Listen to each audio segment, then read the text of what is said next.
Merhaba sayın seyirciler, yeni bir Avrupa gündemine hoş geldiniz. Yaz tatilinin yavaş yavaş başlamasıyla birlikte özellikle Türkiye'ye seyahatler nasıl olacak? Uçaklar ne zaman uçacak?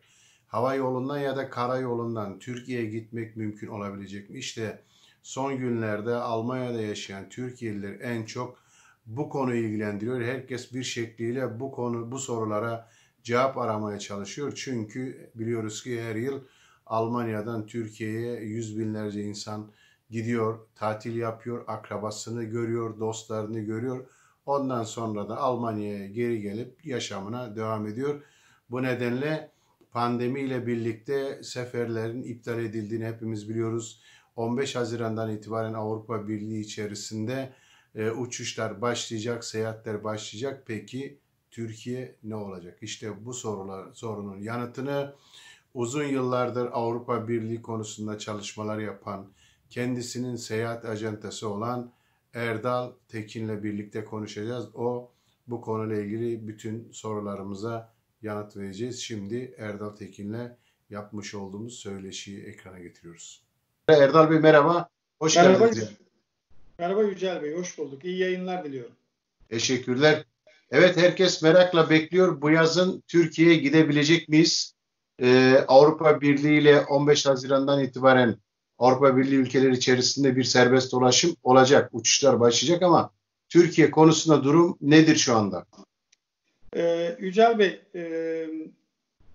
Dünya Sağlık Örgütü koronavirüsünü pandemi ilanı sonrasında Türkiye hava sahasını uluslararası uçuşa kapattı. Sonrasında Almanya 14 Haziran'a kadar seyahat kısıtlaması getirdi.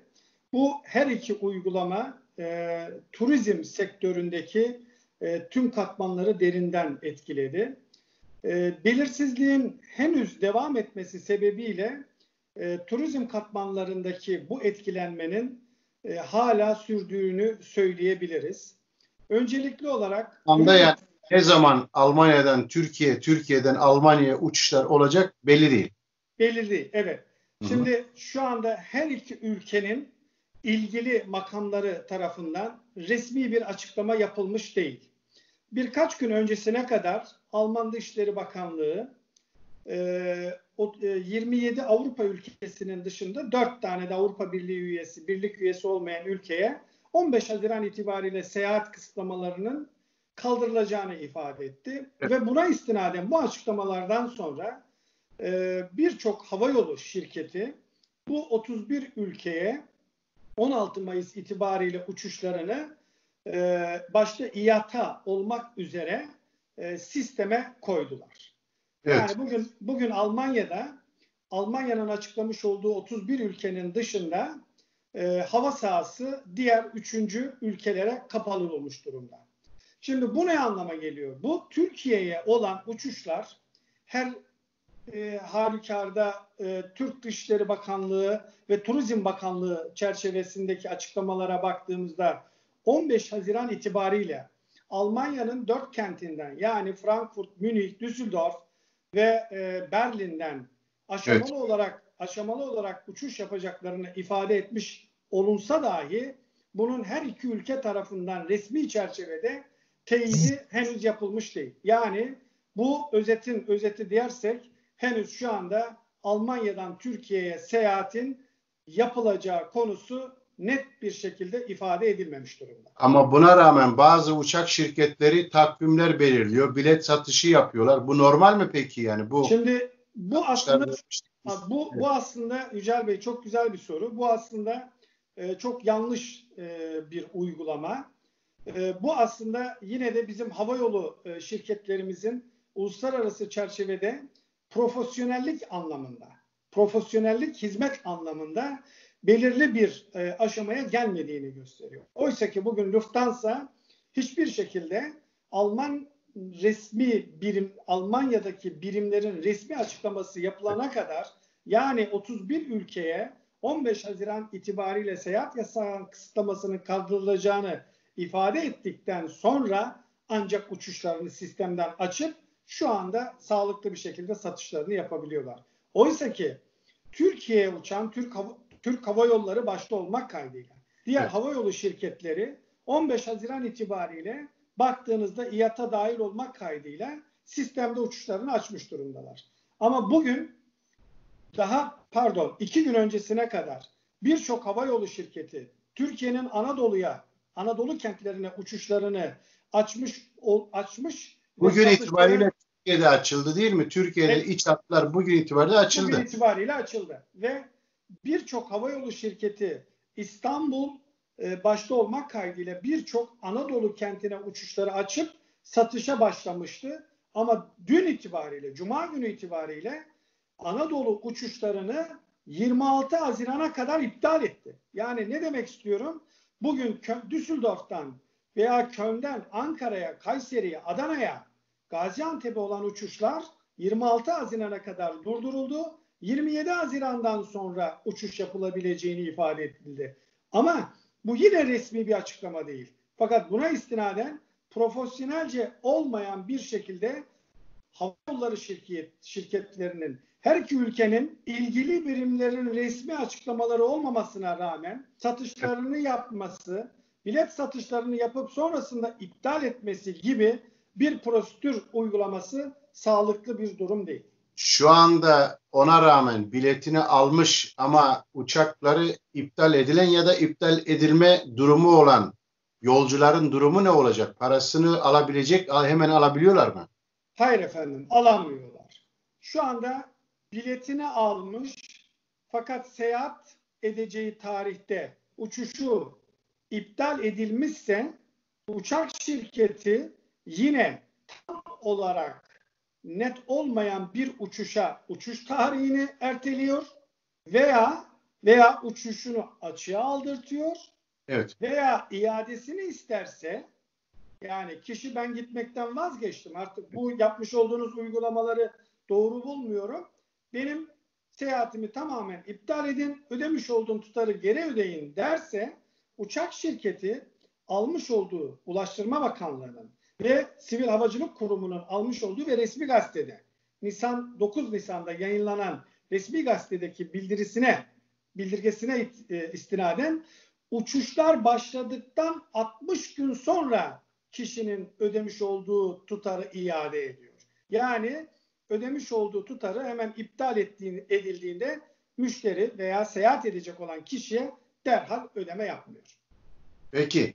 Herkesin merakla beklediği, tamam dediğiniz gibi 15 Haziran'dan itibaren olmayacağı aşağı yukarı belli. Ama tatiller Almanya'da biliyorsunuz, en azından Kuzey Ren-Vesfalya'da 26'sında başlıyor. 27, 28 Hamburg eyaletinde başlıyor. Tabii diğer eyaletlerde de başlıyor. Bu tarihlerden sonra uçuşlar sizce başlayabilir mi? Ne kadar şans görüyorsunuz? Başladığı takdirde uygulama nasıl olacak? Uçaklardaki uygulama en azından.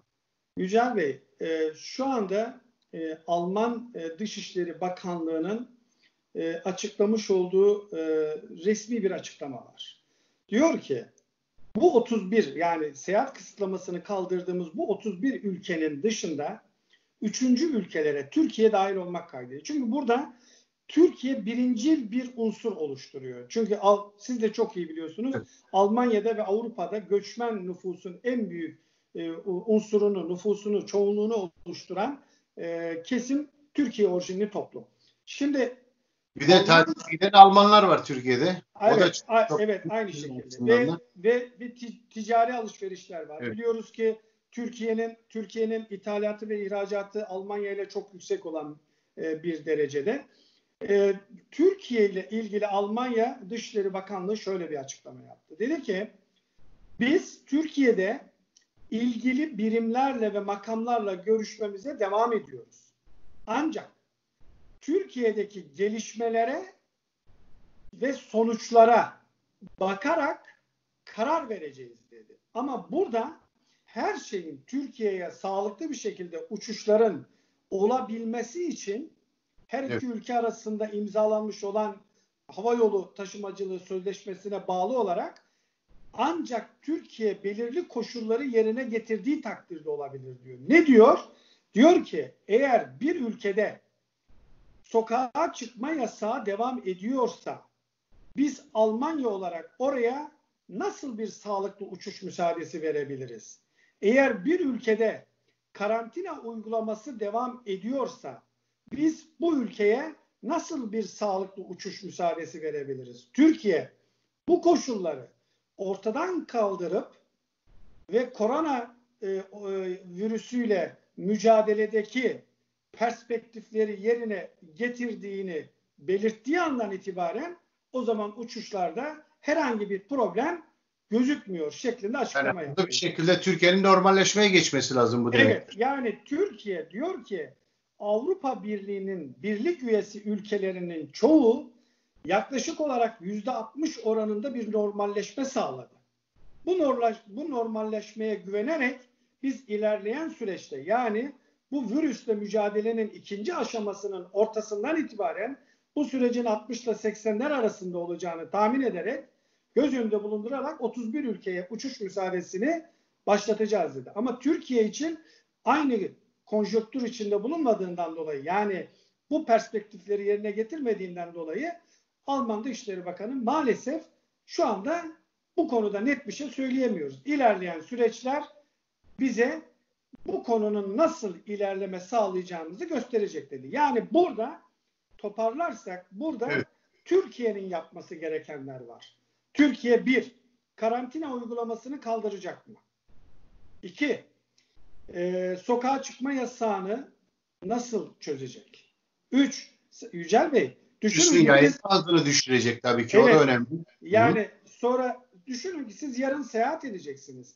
Seyahat ederken tatile gidiyorsunuz. Nedir? Tatil yapmak amacınız. Peki o ülkede karantina uygulamasının olabileceği şu anda yok ama olabilme ihtimali üzerinde siz seyahat edebilir misiniz? Edemezsiniz. Yani ya da gittiğimizde, Almanya'ya geldiğimizde Almanya'da karantinaya alındığımız, yani sonuçta rahat ve özgürce bir seyahat etme hakkınızı kullanmak istiyorsunuz. Eğer Türkiye ilerleyen süreçte normalleşmesini çok hızlı bir şekilde ve sağlıklı bir şekilde hayata geçirebilirse Almanya ile karşılıklı uçuşların başlayabileceğini tahmin edebiliyoruz. Ama bu sürecin 15 Haziran'la değil, benim tahminim büyük ihtimalle Haziran sonu itibariyle olabileceğine yöneliktir. Evet. Diğer taraftan uçuşlar nasıl olacak? Şimdi Almanya'da bu konuda açıklama yaptı. Türkiye'nin de bu konuda açıklaması var. Havayolu şirketleri de seyahat acentelerine gerekli bildirilerini gönderdi. Öncelikli olarak seyahat edecek kişi seyahatin başlangıcı saatinden 4 saat önce havaalanında olması gerekiyor. Tam 4 saat güne kadar 2 saat çünkü. Evet. Evet, 4 saat önce. Çünkü 1,5 metrelik sosyal mesafe muhafaza edileceğinden dolayı işlemlerin yaklaşık olarak önceden, virüs öncesi işlemlerin 1 saatle 1 saat 15 dakikada bittiği tahmin edilirken şimdi bu sosyal mesafeyle bu oranın 2,5 saati bulacağını, onun için de kişilerin yoğun dönemler olduğundan dolayı seyahat edecek yurttaşların ve insanların 4 saat önceden havaalanında olması gerekiyor. 2, yanlarında 2 maske bulundurması gerekiyor. Havaalanına girişten itibaren maskeler takılacak. Uçağa binene kadar maske çıkartılması yasak. Uçakta maske takma mecburiyeti var. Tüm havayolları şirketleri bunu mecbur kılmış durumda. Uçak seyahate geldiğinizde havaalanına seyahat edecek kişilerin dışında hiç kimse havaalanına alınmıyor artık. Evet, terminale giriş müsaadesi olmayacak. Yalnızca seyahat edecek kişi uçak biletini gösterecek. Havaalanının kapılarında, girişlerdeki güvenlik ondan sonra sizi içeri alacak. Artı uçaklarda artık yemek servisi yok. Sıcak yemek servisi yok. İçecek servisi yok. Bazı tarifeli uçak şirketleri, yani Türk Hava Yolları ve Lufthansa gibi uçak şirketi kuruluşlarında bir defaya mahsus sandviç türü, yani soğuk yiyecek ve bir tane de içecek. Yani pet şişelerde bir... olacak uçaklar peki? Kapasiteli, tam kapasiteli mi olacak uçaklar? Orada bir değişiklik var mı? Bugün zaten Yücel Bey, Türkiye'de iç hatlar başladı. İç hatlarda belirtildiği gibi koltuklarda, üçlü koltuklarda 2 kişi oturacak. İkili koltuklarda birer kişi oturacak. Yani her iki koltuğun arası boş olacak.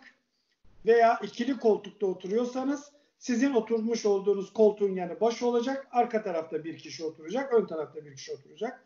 Yani şu anda uçak şirketleri bu aşamada %100 kapasite ile değil, yaklaşık olarak %50, %60 kapasite ile uçmuş olacaklar. Peki şu anda ben bunu söyleyince sizin aklınıza şu soru gelecektir. Peki uçak fiyatları ne olacak?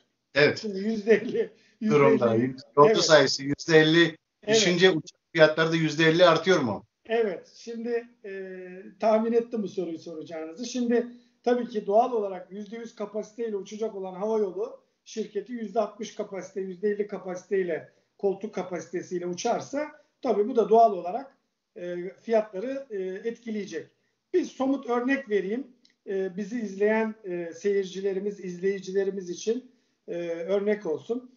Biraz önce sizin de ifade ettiğiniz gibi Kuzey Ren-Vesfalya eyaleti bu ayın sonunda tatile giriyor. Tam tatilin başlangıcı olan 27-28 Haziran'da bir Köln'den Sabiha Gökçen'e gidiş bileti 408 euro. Tek gidiş bileti. Tek Yücel gidiş. Bey, tek gidiş bileti 408 euroya çıktı. Yani daha düne kadar, birkaç gün öncesine kadar oralarda fiyatlar 180 euro, 200 euro, 179 euro iken 408 euroya çıktı. Düşünebilir misiniz? 2 katına çıktı. Yani 170 eurodan 408 euroya çıktı. Yani bu Gelmek ekonomik olarak mümkün olmayacak. Yani normal evet, seferler başlasa yani normal seferler başlamış olsa dahi yurttaşlarımızın veya Türkiye'ye gitmek isteyen kişilerin çok rahat bir şekilde bu bilet durumları, fiyatlarının durumları çerçevesinde rahat bir şekilde biletlerini alıp da Türkiye'ye tatile gitmek istiyorum düşüncesinden uzaklaşacaklarını da tahmin edenlerden birisiyim. Yani bugün Almanya'da evet her ne kadar iktisadi gücü çok yüksek olan bir ülke olmuş olsa dahi insanların yani çalışan emekçi kesimin almış olduğu maaş ortada. Yani bugün siz 4 kişilik bir aile düşünün. İstanbul'a gidiş geliş olduğunu düşünün. Gidiş geliş 400 euro tek gidişin olduğu bir durumda gidiş dönüş aldığınızda bu biletin 600-700 euro olduğunu düşünün. 300 otomatikmen şey gerekiyor yani. Dediğiniz gibi Evet, uçak 3000 euro yani düşünün 4 kişilik bir aile 2800-3000 euro verecek. İstanbul'a gidiş geliş bir bilet alacak. Yani bu da insanları büyük bir oranda etkileyecek. Peki Erdal Bey, teşekkürler. Çünkü Haziran ayında bu konu çok tartışılacak. Peyderpey ben sizi rahatsız edeceğim. Rica ederim. Gelişmeler oldukça izleyicilerimize anlatmaya devam edelim. Peki efendim. Evet sayın seyirciler, bugün uçak seyahatleri, uçuşların nasıl olacağını konusunu Erdal Tekin'le konuştuk. Bir dahaki programımızda görüşmek üzere, hoşçakalın. Gazeteci Yücel Özdemir'in yorumuyla Avrupa Gündemi programında izleyebilirsiniz.